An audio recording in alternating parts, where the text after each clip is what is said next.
আমরা এই পৃথিবীতে খুব অল্প একটা সময়ের জন্য, একটা ট্রানজিট পিরিয়ড কাটানোর জন্য বেসিকলি আমরা এই পৃথিবীতে এসেছি। আমরা কি চিরকাল এই পৃথিবীতে থাকবো বলেন তো? না, একটা ট্রানজিট পিরিয়ডে আমরা এসেছি, আবার চলে যেতে হবে। এই যে আমাদের জীবন, এই জীবনের জন্য বিপদ, আপদ, পরীক্ষা, স্ট্রাগল, এটা অনিবার্য, এটা হবে। বিপদ নাই, কষ্ট নাই, আপদ নাই, অনিশ্চয়তা নাই, স্ট্রাগল নাই, এমনকি কেউ আছে এখানে? কেউ কি হাত তুলে বলতে পারবেন যে হুজুর আমার জীবনে কোনো বিপদ নাই, অথবা আমার জীবনে কোনো দুঃখ নাই, কষ্ট নাই, কোনো স্ট্রাগল নাই, কোনো রিস্ক নাই? এরকম সৌভাগ্যবান কেউ আছেন এখানে? তাহলে জীবনের জন্য পরীক্ষা, এটা অনস্বীকার্য, হবেই হবে পরীক্ষা। পৃথিবীর জীবনটাই এমন, এভাবেই এই লাইফকে ডিজাইন করা হয়েছে। পরীক্ষা থাকবে, এখানে বিপদ থাকবে, এগুলো উত্তীর্ণ হয়ে আপনাকে যেতে হবে। চির সুখ, চির শান্তি, এটাই পৃথিবীতে হয় না। চির সুখ এবং চির শান্তির জায়গা হচ্ছে জান্নাত। চির সুখ এবং চির শান্তি কোথায়? এটা জান্নাতের বৈশিষ্ট্য। চির সুখ, চির শান্তি, টেনশন নাই, ঝামেলা নাই, পরীক্ষা নাই, বিপদ নাই, রিস্ক নাই, স্ট্রাগল নাই, এটা হচ্ছে দ্য ফিচার্স অফ জান্নাত, জান্নাতের ফিচার। কিন্তু সমস্যা বাদে তখন যখন জান্নাতের ফিচার আমরা দুনিয়ায় খুঁজি। যেটা পাবো আমরা জান্নাতে, এটা খুঁজি কোথায়? এই তখনই সমস্যা বাদে। And this is the main problem. এটাই বড় সমস্যা। এই সমস্যার সমাধান কোথায়, এটা নিয়ে আজকে আমি কিছু কথা অ্যাড্রেস করবো ইনশাআল্লাহ। তো তাহলে আসুন শুনি জান্নাতের ফিচার কি। জান্নাতের কমন একটা ফিচার হচ্ছে জান্নাতে there will be no sickness in paradise. জান্নাতে কোনো অসুস্থতা থাকবে না, চিরসুস্থ। সুবহানাল্লাহ পড়েন। চিরসুস্থ, চির সবল, কেউ অসুস্থ হবে না জান্নাতে। জান্নাত হবে অ্যান্টি এইজিং, জান্নাতে বয়স বাড়বে না কারো, চির যৌবনা, চির যুবক, অ্যান্টি এজিং। আপনারা জানেন যে বর্তমান পৃথিবীতে অ্যান্টি এজিং ক্রিম পাওয়া যায় না? ক্রিম, কথা বুঝতেছেন? অ্যান্টি এজিং ক্রিম পাওয়া যায়। তারা বলে এই ক্রিম মাখলে চামড়ায় ভাঁজ পড়ে না। এটার দাম আছে কিন্তু অনেক। অ্যান্টি এজিং ক্রিম লাগায়, শ্যাম্পু ইউজ করে, অ্যান্টি এজিং অয়েল আছে, এটা দিলে নাকি চামড়ায় ভাঁজ পড়ে না। ইভেন ভারতের অনেক বড় একজন ব্যবসায়ী মুকেশ আম্বানি, নাম শুনছেন না? যে তার ছেলের বিয়ে হয়ে গেল। তো এই মুকেশ আম্বানির স্ত্রী নীতা আম্বানি, সে কিছুদিন আগে এক বোতল গোল্ড ওয়াটার খেয়েছে, gold water, and it's cost $60,000। $60,000 দাম এক বোতল গোল্ড ওয়াটারের। কেন? ফর অ্যান্টি এজিং, যাতে বয়সের ছাপ গালে না থাকে। এখন বলেন, এভাবে কি আমাদের বয়সকে ধরে রাখা সম্ভব এই পৃথিবীতে? সম্ভব না, কারণ এই ফিচারটা দুনিয়ার ফিচার না, এটা জান্নাতের ফিচার। সুবহানাল্লাহ পড়েন। তাহলে জান্নাতে কেউ অসুস্থ হবে না। জান্নাত হবে চির যৌবন, চির যৌবনা, ওখানে আমরা যুবক থাকবো। প্রত্যেকে 33 বছরের যুবক যুবতী হয়ে জান্নাতে ঢুকবো। বিষ্ণু ইসলাম বলেন, আহলুল জান্নাতি জুরদা ওয়া মুরদা ওয়া আবনাউ 30 ওয়া 30। জান্নাতে যারা যাবে শুভ্র, দাড়িবিহীন, প্রত্যেকে হবে 33 বছর বয়সের। ওই যে 33 বছর বয়সে একবার ঢুকলেন, আর বয়স বাড়বে না, ওইটাই চিরকাল ওই বয়স পাবেন। জান্নাতের আরেকটা ফিচার হচ্ছে নো ফ্রাস্ট্রেশন, কোনো চিন্তা নাই, দুশ্চিন্তা নাই, হাইপার টেনশন নাই, সজীব, প্রাণবন্ত। সুবহানাল্লাহ। জান্নাতের আরেকটা ফিচার হচ্ছে there is no expiry date in জান্নাত। এক্সপায়ারি ডেট আছে? জান্নাতে যে ঢুকবো 7 দিনের জন্য চেক ইন, নাকি? চেক ইন কয় দিনের জন্য? 7 দিন, 10 দিন পরে চেক আউট করে ফেলবে, এরকম না। নো এক্সপায়ারি ডেট, আজীবন। একবার এন্ট্রি পেলে বের হওয়ার টেনশন নাই। আল্লাহু আকবার। তাহলে no expiry date, rather it's eternal, আজীবন থাকবেন, খালিদিনা ফিহা, চিরকাল থাকবেন। এবং জান্নাতের সবচাইতে গুরুত্বপূর্ণ ফিচার হচ্ছে there will be no death in জান্নাত। জান্নাতে আপনার আর মৃত্যু হবে না, মৃত্যুর বিদায় হবে। তার মানে আপনি অমর হবেন। তাহলে আপনি চির সুস্থ, চির সবল হবেন জান্নাতে, চির যুবক থাকবেন, প্রাণবন্ত থাকবেন, আপনি অমর হবেন, আপনি জান্নাতে মরবেন না। জান্নাতীরা যখন জান্নাতে যাবে ফেরেশতারা ডেকে বলবে, ইয়া আহলাল জান্নাতি ইন্না লাকুম আন তাসিহু ফালা তাসকামু আবাদা। জান্নাতীরা চিরকাল সুস্থ থাকবা, অসুস্থ হবা না। ইন্না লাকুম আন তাশিব্বু ফালা তাহরামু আবাদা, তোমরা শাবাব থাকবা, বুড়া হবা না। ওয়া ইন্না লাকুম আন তাহইয়াউ ফালা তামুতু আবাদা, চিরকাল বেঁচে থাকবা, মরবা না। এবং সেদিন জান্নাতে মৃত্যু দেয়া হবে, মৃত্যু দেয়া হবে। ইউতাল মাউতু বিকাবশিন আমলাহ, একটা ছাগলের আকৃতিতে মৃত্যুকে আনা হবে। ফায়ুযবাহুল মাউত, মৃত্যুকে জবাই দেয়া হবে। এবার জান্নাতীরা তাকিয়ে থাকবে, ফেরেশতারা বলবে, ইয়া আহলাল জান্নাতি খুলুদুন ফালা মাউত, হে জান্নাতীরা চিরকাল এই জান্নাতে থাকবে। তাহলে জান্নাতের ফিচার পাইছেন? এখন কোন বোকা যদি এই ফিচার দুনিয়ায় খোঁজে পাবে? পাবে না, কারণ দুনিয়ার ফিচার আলাদা। দুনিয়ার ফিচার কি? এই দুনিয়াতে বিপদ আসবে, কষ্ট আছে, দুনিয়াতে হতাশা আছে, ভয় আছে, অসুস্থতা আছে, বার্ধক্য আছে, এবং এই দুনিয়ার একটা এক্সপায়ারি ডেট আছে না? দ্য ডে ইউ ডাই, যেদিন আপনি মারা যাবেন, এটা আপনার এক্সপায়ারি ডেট, চলে যেতে হবে, চলে যেতে হবে। এই পৃথিবীতে মৃত্যুর অস্তিত্ব আছে, সবকিছু থমকে দিয়ে, আপনাকে চমকে দিয়ে মৃত্যু চলে আসবে, ঠিক কিনা বলেন? তাহলে এগুলো হচ্ছে দুনিয়ার ফিচার। এই দুনিয়াতে বিপদ আপদ, কষ্ট, ঝুঁকি, স্ট্রাগল, বার্ধক্য, অসুস্থতা, এগুলো নিয়ে আমাদেরকে টিকে থাকতে হয়। এটা দুনিয়ার ফিচার, মিলায় ফেললে হবে না। জান্নাতের ফিচার একটা, দুনিয়ার ফিচার আরেকটা। দুনিয়াতে কষ্ট থাকবে, বিপদ আপদ থাকবে।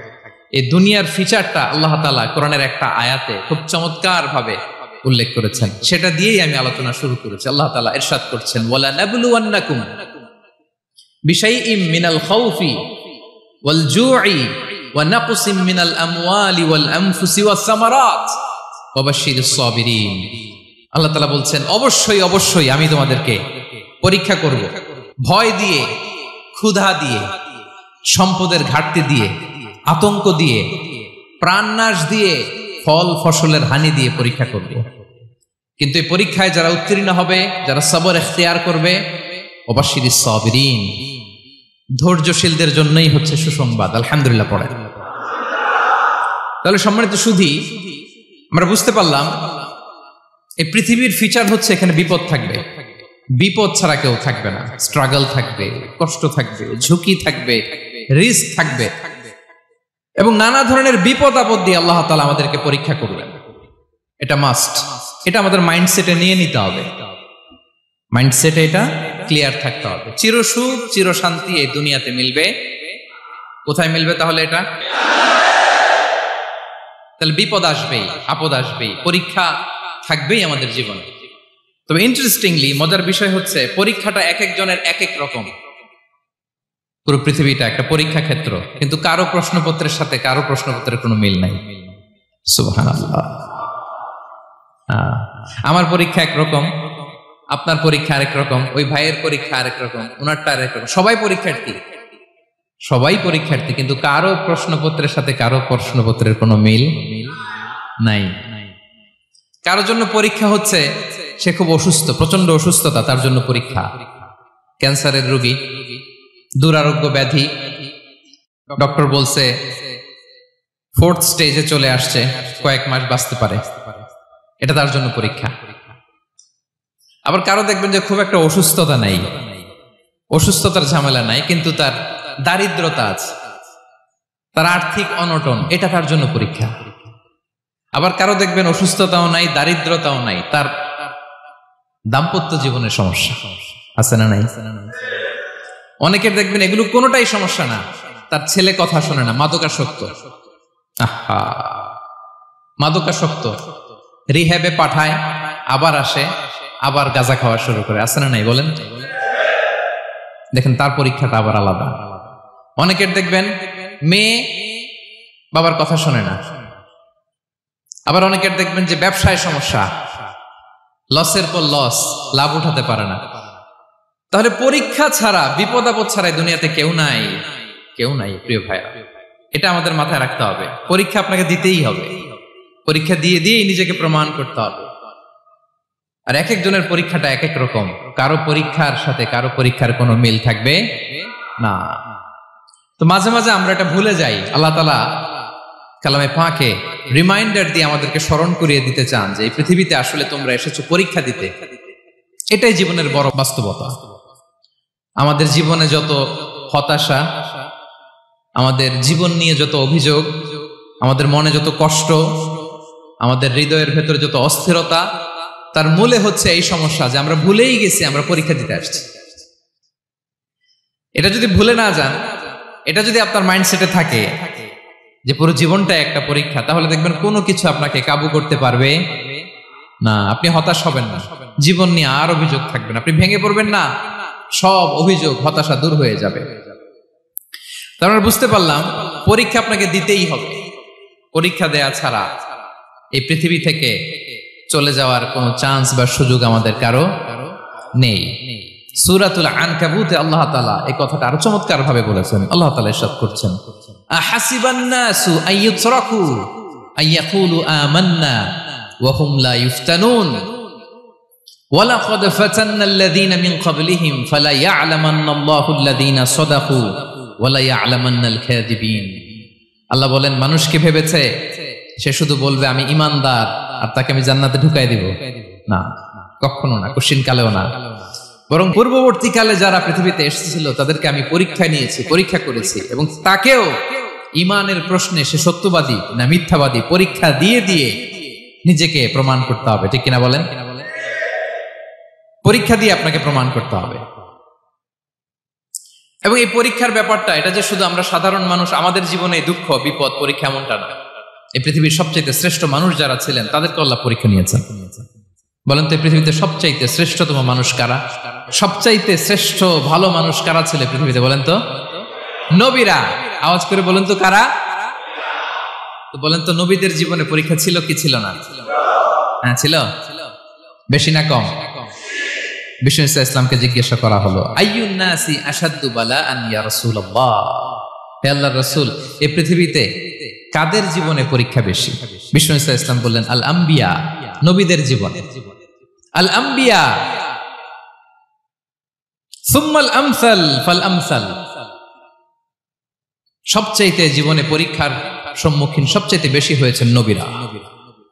তারপরে নবীদের পরবর্তী অবস্থান যাদের, সিদ্দিকিন যারা, সোহাদা যারা, সালিহিন যারা, আল্লাহওয়ালা যারা, তাদের জীবনে পরীক্ষা বেশি।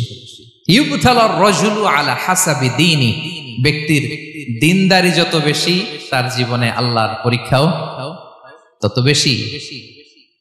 আপনি আল্লাহওয়ালা হবেন, আপনার জীবনে পরীক্ষাও অনেক বেশি। এজন্য ইমানদার হওয়া যেমনি মর্যাদার, ইমানদারের জীবনে পরীক্ষাও হবে অনেক বেশি। এবং পরীক্ষা যত বড়, খেয়াল রাখতে হবে, মন খারাপ করার কোনো সুযোগ নেই। পরীক্ষা যার জীবনে যত বড়, সেটাতে সফল হতে পারলে ওটার প্রতিদানও বড়। পরীক্ষা যত বড়, এটাতে সাকসেস হইতে পারলে এটার রিওয়ার্ডও তত বড়। বিষ্ণু ইসলাম বলেন, ইযামুল জাযাই মাআ ইযামিল বালা, বালা যত বড় জাযাও তত বড়, প্রতিদানও তত বড়। আপনারা নবীদের জীবনে যদি খেয়াল করেন, দেখবেন যেই নবীর জীবনে পরীক্ষা যত বেশি, সেই নবীর জীবনে সফলতাও তত বেশি। সাইয়েদনা ইব্রাহিম আলাইহিস সালামের কথাটা একটু খেয়াল করেন তো, বলেন তো ওনার জীবনে পরীক্ষা কেমন ছিল? বেশি না কম? ওনার জীবনের পরীক্ষা থেকেই তো আমরা এই শব্দটা ব্যবহার করি। আমরা বলি অগ্নি পরীক্ষা। কি বলি? মানে আগুনে নিক্ষেপ করা হয়েছে সাইয়েদনা ইব্রাহিম আলাইহিস সালামকে, তাও স্বাভাবিকভাবে না, উলঙ্গ করে, ন্যাকেট করে ওনাকে অপমানিত করবার জন্য ওনার গায়ের জামা কাপড় খুলে উলঙ্গ অবস্থায় আল্লাহর খলিল সাইয়েদনা ইব্রাহিম আলাইহিস সালামকে অগ্নিকুণ্ডে নিক্ষেপ করা হয়েছিল। এরকম এক্সপেরিয়েন্স এই অডিটোরিয়ামের ভেতরে আমাদের কখনো হয়েছে? তাইলে সাধারণ মানুষের জীবনের পরীক্ষা আর নবীদের জীবনের পরীক্ষার মধ্যে পার্থক্য আছে না নাই? ওই পরীক্ষায় উনি পাশ করে ফেললেন। ৮৬ বছর পর্যন্ত আল্লাহর কাছে দোয়া করলেন, আল্লাহ আমাকে একটা নেককার সন্তান দাও। আল্লাহ সন্তান দেয় না। ৮৬ বছর পরে আল্লাহ তাআলা সাইয়েদনা ইব্রাহিম আলাইহিস সালাম এবং হাজারের ঘরকে উজালা করে সন্তান দিলেন। সাইয়েদনা ইসমাঈল আলাইহিস সালাম পৃথিবীতে আসলেন কত বছর বয়সে? 86 বছর বয়সের এখানে কেউ আছেন? হ্যাঁ, আছি আমরা? কেউ নাই। 86 বছর বয়সে প্রথম সন্তান পেয়েছে। তাদের ঘরকে উজালা করে আল্লাহর নবী সাইয়েদনা ইসমাঈল আলাইহিস সালাম আসলেন। এবার আল্লাহ বললেন, যাও স্ত্রীকে আর এই কলিজার টুকরা সন্তানকে থাকো তো প্যালেস্টাইনে, প্যালেস্টাইন থেকে ১,৫০০ কিলোমিটার দূর দ্য ব্যারেন ল্যান্ড, ওই মক্কার ধুধু মরু প্রান্তরে রেখে আসো, যেখানে কেউ নাই, মানুষ নাই, গাছ নাই, পাখি নাই, পানি নাই, যাও রেখে আসো। আচ্ছা বলেন তো, ৮৬ বছর পরে যে লোকটা সন্তান পেল, বুঝে শুনে উত্তর দিয়েন, ৮৬ বছর পরে যে লোকটাকে আল্লাহ তাআলা সন্তান দিল, তার হৃদয়ে ওই সন্তানের জন্য মায়া বেশি না কম? এমনি তো আমাদের প্রথম সন্তানের হিস্ট্রিটা একটু খেয়াল করেন তো। প্রথম আমাদের যে মেয়ে হয়েছিল বা যাদের ছেলে হয়েছিল, তার প্রতি আদর, সোহাগ, দরদ, ভালোবাসা, আহ্লাদ কত ছিল। আর ৮৬ বছর বয়স আল্লাহ তাআলা ওনাকে সন্তান দিলেন, দিয়ে বললেন, যাও হাজারকে আর ইসমাঈলকে মক্কার ধুধুমরু প্রান্তরে রেখে আসো। আল্লাহ তাআলা বলতে দেরি, চলে যেতে দেরি নাই, মুহূর্তে উনি রওনা হয়ে গেলেন। সুবহানাল্লাহ পড়বেন না? রেখে আসলেন মক্কার ধুধুমরু প্রান্তরে। এবার আল্লাহ বললেন, যাও রিটার্ন ব্যাক টু প্যালেস্টাইন, প্যালেস্টাইনে চলে যাও। চলে গেলেন, হৃদয়টা ভেঙে খান খান। অনেক বছর পরে আল্লাহ তাআলা আবার অনুমতি দিলেন, যাও এবার ছেলেকে দেখে আসতে পারো, যাও প্যালেস্টাইন থেকে আবার মক্কায় যাও। সাইয়েদনা ইব্রাহিম আলাইহিস সালাম প্যালেস্টাইন থেকে আবার ১,৫০০ কিলোমিটার পথ পাড়ি দিয়ে, এখনকার মতো ফ্লাইটে যায় না, গাড়িতেও না, উটে করে। কিসে করে? উনি যে কতবার মক্কা থেকে ফিলিস্তিন এসেছেন আর গিয়েছেন কোন ইয়ত্তা